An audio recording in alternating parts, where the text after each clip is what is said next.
morning, respected principal, teachers and my dear friends. I am Aditya M of class 7th A. As we all know, we gathered here to celebrate Children's Day. First of all, let me know why we are celebrating Children's Day. Yes, we are celebrating Children's Day to tribute our first Prime Minister Pandit Jawaharlal Nehru. Pandit Jawaharlal Nehru was a prominent leader of Indian independence. On this special day, schools across the country conduct various programs such as drama, dance, poem, speech, etc. Some schools conduct school rally as well. This was a simple speech for the Children's Day to become your children as the Munchkin of India. Pandit Jawaharlal Nehru was born on 14 November 1889. Thank you and have a nice day. നമസ്കാരം. ഇന്ന് November 14 ശിശുദിനം. എല്ലാവർക്കും ശിശുദിനാശംസകൾ. എല്ലാവരും എല്ലാ വർഷവും November 14 ശിശുദിനമായി ആഘോഷിക്കുന്നു. ഇന്ത്യയുടെ ആദ്യ പ്രധാനമന്ത്രി ജവഹർലാൽ നെഹ്റുവിന്റെ ജന്മദിനമാണ് നാം ശിശുദിനമായി ആഘോഷിക്കുന്നത്. കുട്ടികളെ വളരെയധികം സ്നേഹിച്ചിരുന്ന ഒരു വ്യക്തിയായിരുന്നു അദ്ദേഹം. ഇന്നത്തെ കുട്ടികളാണ് നാളത്തെ ഇന്ത്യയെ രൂപപ്പെടുത്തുന്നത്. നമ്മൾ അവരെ വളർത്തുന്ന രീതിയാണ് ഇന്ത്യയുടെ ഭാവിയെ നിർണ്ണയിക്കുന്നത് എന്ന് പറഞ്ഞത് നെഹ്റു ആണ്. കുട്ടികളുടെ വിദ്യാഭ്യാസത്തെ വളരെയധികം ശക്തമായി വാദിച്ചിരുന്ന ഒരാൾ കൂടിയായിരുന്നു നെഹ്റു. നെഹ്റുവിന്റെ മരണശേഷമാണ് നവംബർ 14 ശിശുദിനമായി ആഘോഷിക്കാൻ തുടങ്ങിയത്. എല്ലാവർക്കും ഒരിക്കൽ കൂടി ശിശുദിനാശംസകൾ നേർന്നുകൊണ്ട് ഞാൻ നിർത്തുന്നു. നന്ദി. നമസ്കാരം. ആദ്യമായി എല്ലാവർക്കും എന്റെ ശിശുദിനാശംസകൾ നേർന്നുകൊള്ളുന്നു. ഞാൻ അനിൽ കൃഷ്ണ, 7B ക്ലാസ്സിൽ പഠിക്കുന്നു. എല്ലാ വർഷവും ഇന്ത്യയൊട്ടാകെ നവംബർ 14 ശിശുദിനമായി ആഘോഷിക്കുന്നു. ഇന്ത്യയുടെ ആദ്യ പ്രധാനമന്ത്രി ജവഹർലാൽ നെഹ്റുവിന്റെ സ്മരണാർത്ഥമായാണ് അതേ നവംബർ 14 ശിശുദിനമായി കൊണ്ടുവരുന്നത്. കുട്ടികളെ ഏറെ സ്നേഹിച്ചിരുന്ന ഒരു വ്യക്തിയായിരുന്നു അദ്ദേഹം. എല്ലാവരും അദ്ദേഹത്തെ സ്നേഹത്തോടെ ചാച്ചാ നെഹ്റു എന്ന് വിളിച്ചു. കുട്ടികൾക്ക് സ്നേഹം നൽകേണ്ടതിന്റെയും കരുതലും അടുപ്പവും പകരേണ്ടതിന്റെയും പ്രാധാന്യത്തെക്കുറിച്ച് ഓർമ്മിപ്പിക്കുന്നത് കൂടിയാണ് ആ ദിനം. ഇന്നത്തെ കുട്ടികളാണ് നാളത്തെ ഇന്ത്യയെ രൂപപ്പെടുത്തുക. നമ്മൾ അവരെ വളർത്തുന്ന രീതിയാണ് രാജ്യത്തിന്റെ ഭാവിയെ നിർണ്ണയിക്കുക എന്ന് പറഞ്ഞത് നെഹ്റുവാണ്. കുട്ടികളുടെ വിദ്യാഭ്യാസത്തിനു വേണ്ടി വളരെ ശക്തമായി പോരാടിയ ഒരാളായിരുന്നു അദ്ദേഹം. 1964 നെഹ്റുവിന്റെ മരണശേഷമാണ് ഇന്ത്യയിൽ നവംബർ 14 ശിശുദിനമായി ആഘോഷിക്കാൻ തുടങ്ങിയത്. ജവഹർലാൽ നെഹ്റുവിന്റെ ജന്മദിനമായ നവംബർ 14 എല്ലാ സ്കൂളുകളിലും കോളേജുകളിലും സാംസ്കാരിക പരിപാടികളും ആഘോഷങ്ങളും സംഘടിപ്പിക്കാറുണ്ട്. ഒരിക്കൽ കൂടി എല്ലാവർക്കും എന്റെ ശിശുദിനാശംസകൾ നേർന്നുകൊണ്ട് ഞാൻ എന്റെ വാക്കുകൾ ചുരുക്കുന്നു. നന്ദി. നമസ്കാരം. ബഹുമാനപ്പെട്ട അധ്യാപകരെ, പ്രിയ കൂട്ടുകാരെ, ആദ്യമായി ഞാൻ എൻ്റെ ശിശുദിന ആശംസകൾ നേർന്നുകൊള്ളുന്നു. ഇന്ന് നവംബർ 14 ഭാരതത്തിൽ ശിശുദിനമായി ആഘോഷിച്ചു വരുന്നു. നമ്മുടെ പ്രധാനമന്ത്രിയായിരുന്ന പണ്ഡിറ്റ് ജവഹർലാൽ നെഹ്റുവിൻ്റെ ജന്മദിനമാണ്. കുട്ടികൾക്ക് അദ്ദേഹത്തെ വലിയ ഇഷ്ടമായിരുന്നു. കുട്ടികൾ അദ്ദേഹത്തെ സ്നേഹപൂർവ്വം ചാച്ചാജി എന്നും വിളിച്ചിരുന്നു. എത്ര തിരക്കുണ്ടെങ്കിലും അദ്ദേഹം കുട്ടികളെ കാണുവാനും അവരോട് കഥകൾ പറയുവാനും ശ്രമിച്ചിരുന്നു. പഠിക്കുവാനുള്ള അവസരം എല്ലാ കുട്ടികൾക്കും ലഭിക്കണം. അവരുടെ പ്രശ്നങ്ങൾ നേരിട്ടറിഞ്ഞ് മുതിർന്നവർ അനുകമ്പ കാണിക്കണം. ഈ വഴിക്ക് ചിന്തിക്കുവാൻ ശിശുദിനം ഉപകരിക്കപ്പെടുന്നു. എല്ലാ രാഷ്ട്രത്തിൻ്റെയും സമ്പത്ത് കുട്ടികൾ തന്നെയാണ്. അവർക്ക് വിദ്യയും വസ്ത്രവും ഭക്ഷണവും നൽകണം. മുതിർന്നവർ അവരെ സ്നേഹിക്കുവാൻ മനസ്സ് കാണിക്കണം. ഇത്രയും പറഞ്ഞു ഒരിക്കൽ കൂടി ഞാൻ ശിശുദിന ആശംസകൾ നേർന്നുകൊള്ളുന്നു. ഇത്രയും പറഞ്ഞുകൊണ്ട് ഞാൻ എൻ്റെ വാക്കുകൾ നിർത്തുന്നു. നന്ദി, നമസ്കാരം. I am Saurav. I am studying 7th B. Every year Children's Day is celebrated on the 14th of November. It is praised for not in the birth anniversary of Pandit Jawaharlal Nehru. He was India's first Prime Minister and was well known as Chacha Nehru. Among the generally emphasized children's privileges, every year Children's Day is celebrated on the 14th of November. It is praised for denoting the birth anniversary of L.G. Jawaharlal Nehru. He was India's first Prime Minister and was well known as Chacha Nehru. Among the emphasized the children's privileges, care and education in 1964. After Pandit Jawaharlal Nehru's death, the government of India declared 14th November as Children's Day. His adoration and friendship for children were pure. Kids additionally loved him and family called him Chacha. He once that the children of the present day will make the India of tomorrow. How we bring them up will decide the future of the nation. Hi, I M Abhijith K. 7ാം ക്ലാസ്സിൽ പഠിക്കുന്നു. ബഹുമാനപ്പെട്ട അധ്യാപകരെ, പ്രിയ കൂട്ടുകാരെ, ഇന്ന് November 14 ഇന്ത്യയിലെ ആദ്യത്തെ പ്രധാനമന്ത്രിയായ ജവഹർലാൽ നെഹ്റുവിന്റെ ജന്മദിനമാണ്. ഈ ദിവസം നമ്മൾ ശിശുദിനമായാണ് ആചരിക്കുന്നത്. ചാച്ചാജി ജനിച്ചത് അലഹാബാദിലാണ്. ജവഹർലാൽ നെഹ്റു സ്നേഹത്തോടെ വിളിക്കുന്നത് ചാച്ചാജി എന്നാണ്. ചാച്ചാജിക്ക് കുട്ടികളെ വളരെയധികം ഇഷ്ടമായിരുന്നു. രാജ്യത്തെ കുട്ടികളുടെ ഭാവിയാണ് രാജ്യത്തിന്റെ ഭാവി എന്നതും വിശ്വസിച്ചിരുന്നു. കുട്ടികളുടെ വിദ്യാഭ്യാസത്തിന് മാർഗ കാര്യങ്ങൾക്കും അദ്ദേഹം വളരെ പ്രാധാന്യം കൊടുത്തിരുന്നു. കുട്ടികൾക്കൊപ്പം ഇടപെടാനും കുട്ടികൾക്ക് വേണ്ടി എഴുതുവാനും അദ്ദേഹം സമയം കണ്ടെത്തിയിരുന്നു. ആധുനിക ഇന്ത്യയിലെ ശില്പി എന്നാണ് അദ്ദേഹം അറിയപ്പെടുന്നത്. ബാലവേല, കുട്ടികൾക്കെതിരെയുള്ള ആക്രമണവും ഇല്ലാത്ത ഇന്ത്യയാണ് അദ്ദേഹം സ്വപ്നം കണ്ടിരുന്നത്. ചാച്ചാജി ആഗ്രഹിച്ച പോലെ നമുക്കും പഠിച്ചു വളർന്ന് രാജ്യത്തിന് വേണ്ടി പ്രയത്നിക്കാം. എല്ലാവർക്കും എന്റെ ശിശുദിനാശംസകൾ നേരുന്നു. Thank you. മാന്യ സദസ്സിന് വന്ദനം. ബഹുമാനപ്പെട്ട അധ്യാപകരെ, എൻ്റെ പ്രിയ സുഹൃത്തുക്കൾ, സ്വതന്ത്ര ഇന്ത്യയുടെ ആദ്യത്തെ പ്രധാനമന്ത്രി ആയിരുന്ന ജവഹർലാൽ നെഹ്റുവിൻ്റെ ജന്മദിനമാണ് നമ്മൾ ശിശുദിനമായി ആഘോഷിക്കുന്നത്. മോത്തിലാൽ നെഹ്റുവിൻ്റെയും സ്വരൂപ റാണിയുടെയും മകനായി 1889 നവംബർ 14 ജനിച്ചു. നവംബർ 14 നമ്മൾ ശിശുദിനമായി ആഘോഷിക്കുന്നു. കുട്ടികളുടെ അവകാശങ്ങൾ, പരിചരണം, വിദ്യാഭ്യാസം എന്നിവയെക്കുറിച്ചുള്ള അവബോധം വർദ്ധിപ്പിക്കുന്നതിനായി ഇന്ത്യയിലുടനീളം ശിശുദിനമായി ആഘോഷിക്കുന്നു. ഈ ദിനം കുട്ടികൾക്കുള്ള പ്രചോദന പരിപാടികളും മറ്റും നടത്തുന്നു. കുട്ടികൾ സ്നേഹത്തോടെ ചാച്ചാജി എന്ന് വിളിക്കുന്നു. ഇന്ത്യയുടെ ആദ്യത്തെ പ്രധാനമന്ത്രി ആയിരുന്ന നെഹ്റു ഒരു സാഹിത്യകാരൻ കൂടിയാണ്. അദ്ദേഹം കുഞ്ഞുങ്ങൾക്ക് നല്ല ഉപദേശങ്ങൾ നൽകി. ഒരച്ഛൻ മകൾക്ക് അയച്ച കത്തുകൾ അദ്ദേഹത്തിന്റെ ഉപദേശങ്ങളുടെ സമാഹാരമാണ്. ഒരിക്കൽ നെഹ്റു പറഞ്ഞു, ഇന്നത്തെ കുട്ടികൾ നാളത്തെ ഇന്ത്യയാകും. നെഹ്റു ഒരു സ്വാതന്ത്ര്യ സമര സേനാനി കൂടിയാണ്. അദ്ദേഹത്തിന് ഭാരതരത്നം ലഭിച്ചിട്ടുണ്ട്. എല്ലാവർക്കും എൻ്റെ ശിശുദിന ആശംസകൾ. നന്ദി, നമസ്കാരം. എല്ലാവർക്കും നമസ്കാരം. എൻ്റെ പേര് അഞ്ജലി. ഞാൻ കടമ്പൽപ്പുറം ഹൈസ്കൂളിലെ 7th A ക്ലാസ്സിൽ പഠിക്കുന്നു. ഇന്ന് നവംബർ 14 ആധുനിക ഇന്ത്യയുടെ ശില്പി എന്നറിയപ്പെടുന്ന പണ്ഡിറ്റ് ജവഹർലാൽ നെഹ്റുവിൻ്റെ ജന്മദിനമാണ് ഇന്ന്. ധനികനും പ്രശസ്തനുമായിരുന്ന മോത്തിലാൽ നെഹ്റുവിൻ്റെയും സ്വരൂപ് റാണിയുടെയും മകനായി 1889 നവംബർ 14 അലഹബാദിൽ നെഹ്റു ജനിച്ചു. അദ്ദേഹത്തിൻ്റെ ജന്മദിനമാണ് നാം ശിശുദിനമായി കൊണ്ടാടുന്നത്. അദ്ദേഹം സ്വതന്ത്ര ഇന്ത്യയുടെ ആദ്യത്തെ പ്രധാനമന്ത്രിയായിരുന്നു. കുട്ടികളെ ഏറെ സ്നേഹിക്കുകയും അവരുടെ കൂടെ ചിലവഴിക്കാൻ സമയം കണ്ടെത്തുകയും ചെയ്തിരുന്ന അദ്ദേഹത്തെ എല്ലാവരും സ്നേഹത്തോടെ ചാച്ചാജി എന്ന് വിളിച്ചിരുന്നു. ഇന്നത്തെ കുട്ടികളാണ് നാളത്തെ ഇന്ത്യയെ രൂപപ്പെടുത്തുക. നാം അവരെ വളർത്തുന്ന രീതിയാണ് രാജ്യത്തിന്റെ ഭാവി നിർണ്ണയിക്കുക എന്ന് പറഞ്ഞത് നെഹ്റുവാണ്. കുട്ടികളുടെ വിദ്യാഭ്യാസത്തിന് വളരെയധികം പ്രാധാന്യം കൽപ്പിച്ചിരുന്ന അദ്ദേഹം പ്രൈമറി തലം വരെ സൗജന്യ നിർബന്ധിത വിദ്യാഭ്യാസം നടപ്പിലാക്കി. എഴുത്തുകാരനും പ്രഭാഷകനും രാഷ്ട്രീയ ചിന്തകനുമായിരുന്ന നെഹ്റു 1947 ഓഗസ്റ്റ് 15 മുതൽ 1964 മെയ് 27 മരണം വരെ ഇന്ത്യയുടെ പ്രധാനമന്ത്രിയായിരുന്നു. ശിശുദിനത്തോടനുബന്ധിച്ച് നമ്മൾ നടത്തുന്ന റാലികൾ, സെമിനാറുകൾ, ചർച്ചകൾ എല്ലാം നല്ലത് തന്നെ. എങ്കിലും ബാലവേലയ്ക്കും ശാരീരികവും മാനസികവുമായ പീഡനങ്ങൾക്കും ഇരയാകുന്ന കുട്ടികൾ നമ്മൾക്കിടയിൽ ഇന്നുമുണ്ട് എന്നുള്ളത് വേദനിപ്പിക്കുന്ന യാഥാർത്ഥ്യമാണ്. അറിവിനോടൊപ്പം നന്മയും മനസ്സിൽ കരുതിക്കൊണ്ട് ചാച്ചാജി വിഭാവനം ചെയ്ത ഇന്ത്യയെ കെട്ടിപ്പടുക്കുവാൻ നമ്മൾക്കും പങ്കാളികളാവാം. എല്ലാവർക്കും എൻ്റെ ശിശുദിനാശംസകൾ നേരുന്നു. മാനസദസ്സിന് എൻ്റെ വിനീതമായ നമസ്കാരം. ബഹുമാനപ്പെട്ട അധ്യാപകരെ, പ്രിയ കൂട്ടുകാരെ, ആദ്യമായി എല്ലാവർക്കും എൻ്റെ ശിശുദിന ആശംസകൾ നേരുന്നു.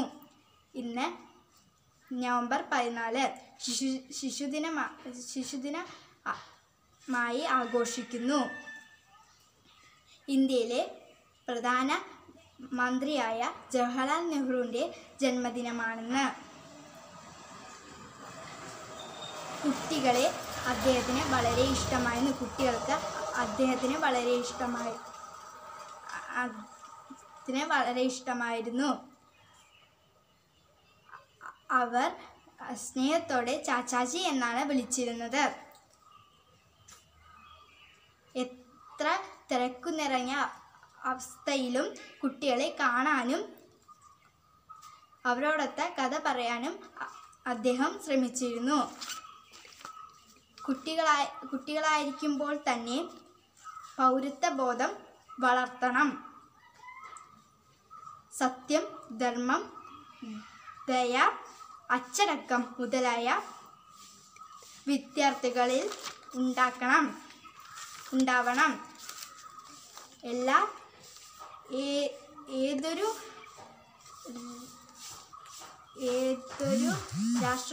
രാഷ്ട്രീയത്തിൻ്റെയും സമ്പത്ത് കുട്ടികളാണ്. വിദ്യയും ഭക്ഷണവും വസ്ത്രവും നൽകാൻ അവരെ സ്നേഹിക്കാൻ മുതിർന്നവർ മനസ്സു കാണിക്കണം. ഒരിക്കൽ കൂടി എൻ്റെ ശിശുദിന ആശംസകൾ നേരുന്നു. നന്ദി, നമസ്കാരം. മാന്യസദസ്സിന് വന്ദനം. എൻ്റെ പേര് അഭിനയ. ഞാൻ 7ാം ക്ലാസ്സിൽ പഠിക്കുന്നു. ശിശുദിനത്തിനെ കുറിച്ചാണ് ഞാൻ ഇന്നിവിടെ പറയാൻ പോകുന്നത്. ബഹുമാനപ്പെട്ട അധ്യാപകരെ, പ്രിയ കൂട്ടുകാരെ, ആദ്യമായി എല്ലാവർക്കും എൻ്റെ ശിശുദിനാശംസകൾ നേർന്നുകൊള്ളുന്നു. വീണ്ടും ഒരു ശിശുദിനം കൂടി വരവായി. ഇന്ത്യയിലെ ആദ്യത്തെ പ്രധാനമന്ത്രിയായ ജവഹർലാൽ നെഹ്റുവിൻ്റെ ജന്മദിനമാണ്. അഹമ്മദാബാദിലെ പ്രണീത് കുടുംബത്തിൽ മോത്തിലാൽ നെഹ്റുവിൻ്റെയും സ്വരൂപ റാണിയുടെയും മകനായി 1789 നവംബർ 14 നെഹ്റു ജനിച്ചത്.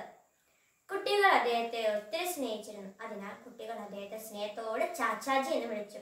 കുട്ടികളെ കുറിച്ച് ഒരിക്കൽ അദ്ദേഹം ഇങ്ങനെ പറയുകയുണ്ടായി: ഇന്നത്തെ കുട്ടികളാണ് നാളത്തെ ഇന്ത്യൻ രൂപപ്പെടുത്തുക. നമ്മൾ അവരെ വളർത്തുന്ന രീതിയാണ് രാജ്യത്തിന്റെ ഭാവിയെ നിർണ്ണയിക്കുക. കുട്ടികളുടെ ക്ഷേമത്തിനും വിദ്യാഭ്യാസത്തിനും സ്വാതന്ത്ര്യത്തിനും കൂടുതൽ ശ്രദ്ധ ചെലുത്തുന്നത് കൊണ്ടാണ് ഓരോ ശിശുദിനവും കടന്നു പോകുന്നത്. ഇന്ത്യയുടെ സ്വാതന്ത്ര്യ സമരത്തിൽ ഗാന്ധിജിയോടൊപ്പം തോളിന് തോൾ ചേർന്ന് പ്രവർത്തിച്ച അദ്ദേഹത്തെ സ്വാതന്ത്ര്യ ഇന്ത്യയിൽ നിർണ്ണയിക്കുവാൻ ഗാന്ധിജി നിർദ്ദേശിച്ചു. കുട്ടികളുടെ വിദ്യാഭ്യാസത്തിന് വളരെയധികം പ്രാധാന്യം കൽപ്പിച്ച അദ്ദേഹം നിരവധി വിദ്യാഭ്യാസ സ്ഥാപനങ്ങളിൽ ഇന്ത്യയിൽ സ്ഥാപിക്കുവാനായി സുപ്രധാന പങ്കുവച്ചു. 1964 നെഹ്റുവിന്റെ മരണശേഷം ഇന്ത്യയെ നവംബർ 14 ശിശുദിനമായി ആഘോഷിക്കുവാൻ തുടങ്ങി. ഒരിക്കൽ കൂടി എല്ലാവർക്കും എൻ്റെ ശിശുദിന ആശംസകൾ നേർന്നുകൊണ്ട് ഞാൻ നിർത്തട്ടെ. നന്ദി. ജയ് ഹിന്ദ്.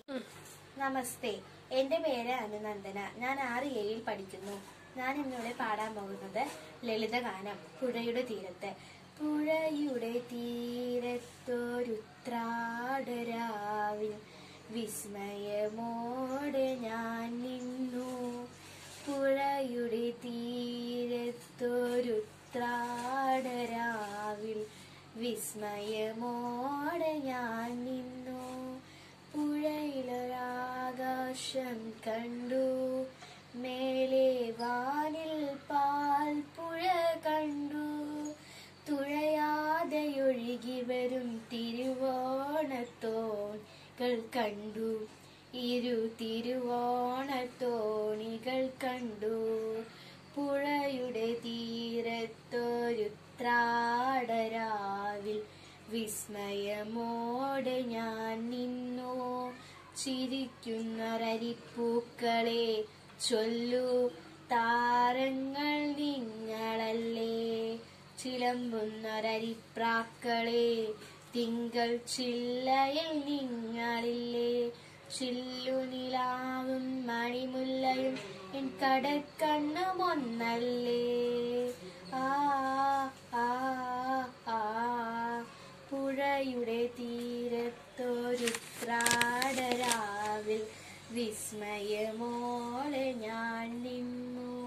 പ്രകൃതി മനോഹരി നീ, രാവിൽ നിറപറയൊരുക്കുന്നുവോ പ്രണവമന്ദാക്ഷരത്താൽ നിന്നെ ദിക്കുകൾ വാഴ്ത്തുവോ പുഴയുടെ തീരത്തൊരുത്രാടരാവിൽ വിസ്മയമോട് ഞാൻ നിന്നു പുഴയിലൊരാകാശം കണ്ടു മേലെ വാനിൽ പാൽപ്പുഴ കണ്ടു തുഴയാതെയൊഴുകി വരും തിരുവോണത്തോണികൾ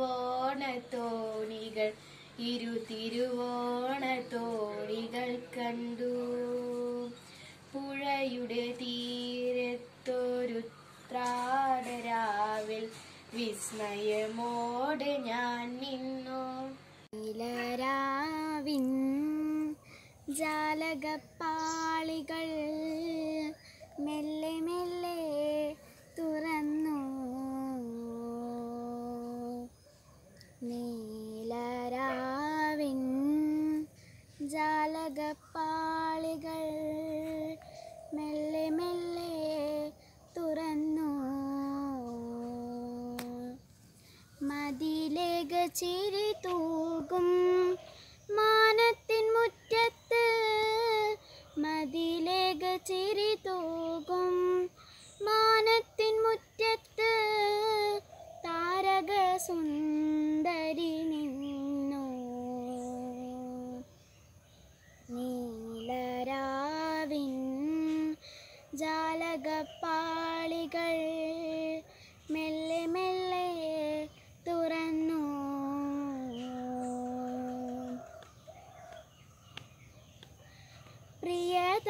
പ്രിയതരമാമൊരു ഗസലിൻ്റെ ഓർമ്മയായി മുല്ലതൻ മൊട്ടുവിടർന്നു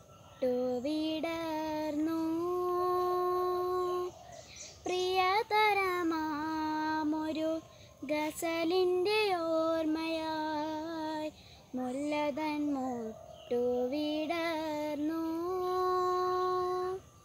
കാറ്റുകൾ കൈകളിൽ ഏന്തിയ പൂമണം കാറ്റുകൾ കൈകളിൽ ഏന്തിയ പൂമണം കാവുകൾ നീളെ പടർന്നു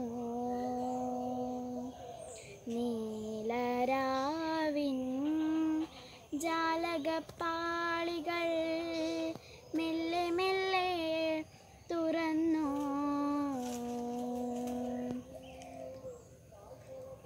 നമസ്തേ, എൻ്റെ പേര് കാവേരി. ഞാൻ കടമ്പഴിപ്പുറം ഹൈസ്കൂളിൽ 5Aയിൽ പഠിക്കുന്നു. നൃത്തമാടൂ കൃഷ്ണ നടനമാടൂ കണ്ണ വെണ്ണത്തരം ഗോപാല മുകുന്ദ വെണ്ണത്തരം ഗോപാല നൃത്തമാടൂ കൃഷ്ണ നടനമാടൂ കണ്ണ വെണ്ണത്തരം ഗോപാല മുകുന്ദ വെണ്ണത്തരം ഗോപാല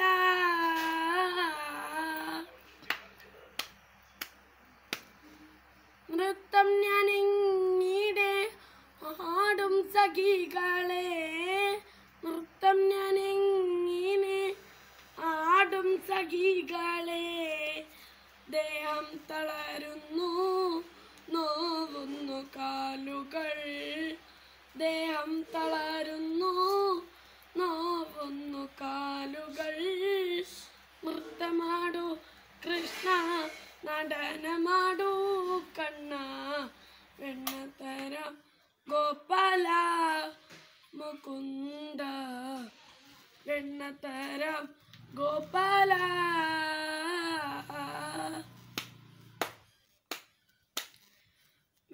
വെണ്ണയെനിക്കിഹ ആദ്യമായി നൽകണം വെണ്ണയെനിക്കിഹ ആദ്യമായി നൽകണം തന്നിടുക വെണ്ണ വേഗം സഖികളെ തന്നിടുക വെണ്ണ വേഗം സഖികളെ നൃത്തമാടൂ കൃഷ്ണ നടനമാടൂ കണ്ണ വെണ്ണത്തരം ഗോപാല മുകുന്ദ വെണ്ണത്തരം ഗോപാല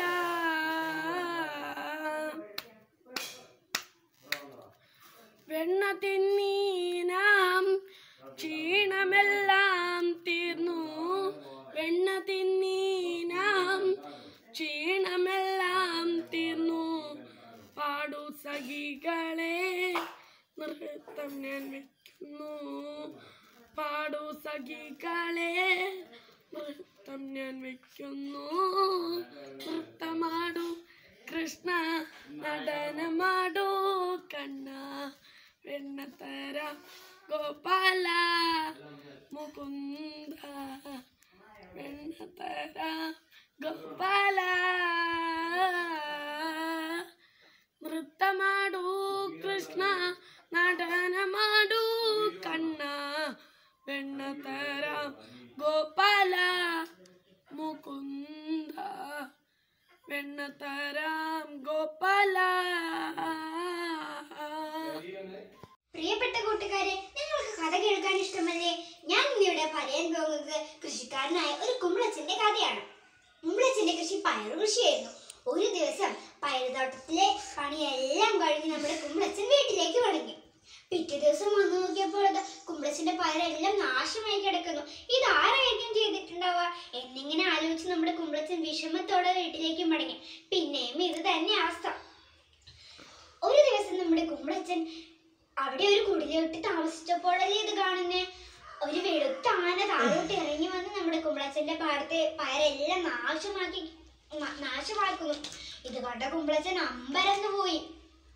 പിറ്റേ ദിവസം ഇത് നാട്ടുകാരോടെല്ലാം പറഞ്ഞപ്പോൾ അവർക്ക് വിശ്വാസമായില്ല. വെളുത്ത ആനയോ, അത്ഭുതമാണല്ലോ എന്നിങ്ങനെ പറഞ്ഞിട്ടും അവർക്ക് വിശ്വാസമായില്ല. അവർ പാടത്തിനരികിൽ വന്ന് ഒളിച്ചിരുന്നു. ഒരു ദിവസം രാത്രി അപ്പോഴല്ലേ വെളുത്ത ആന ഇറങ്ങി വരുന്നത് അവർ കണ്ടത്. അപ്പോൾ നാട്ടുകാരെല്ലാവരും വെളുത്ത ആനയെ കാണാൻ വേണ്ടി മുന്നോട്ട് നീങ്ങിയതും ആന മുകളിലേക്ക് പോവാൻ ശ്രമിച്ചു. പക്ഷേ നമ്മുടെ കുമ്പളച്ചൻ ദാ പിടിച്ചോ പറഞ്ഞ ആനയുടെ വലിയ ഒറ്റപ്പിടി. അങ്ങനെ കുമ്പളച്ചന്റെ ഭാര്യയും കുമ്പളച്ചന്റെ കാലിൽ തൂങ്ങി. അങ്ങനെ പിള്ളേരും നാട്ടാരും തള്ളാരും തന്താരും എല്ലാവരും തൂങ്ങി. അവസാനം താഴത്തു നിന്നൊരു പീക്കിരി ചെറുക്കന് ഒരു സംശയം, ഈ ആനയ്ക്ക് എത്ര വലിപ്പമുണ്ടെന്ന്. ഇതിങ്ങനെ പറഞ്ഞു നമ്മുടെ കുമ്പളച്ചന്റെ ചെവിയിലേക്ക്. നമ്മുടെ കുമ്പളച്ചൻ പറഞ്ഞു ദാ ഇത്രയും വലിപ്പമുണ്ടെന്ന്. കൈ വിട്ടതും എല്ലാവരും ദാ കിടക്കണു, പതപതോ താഴെ ദാ വീണു. അങ്ങനെ കുമ്പളച്ചന്റെ പയറുതോട്ടത്തിലെ പയറെല്ലാം മുതിരയായി.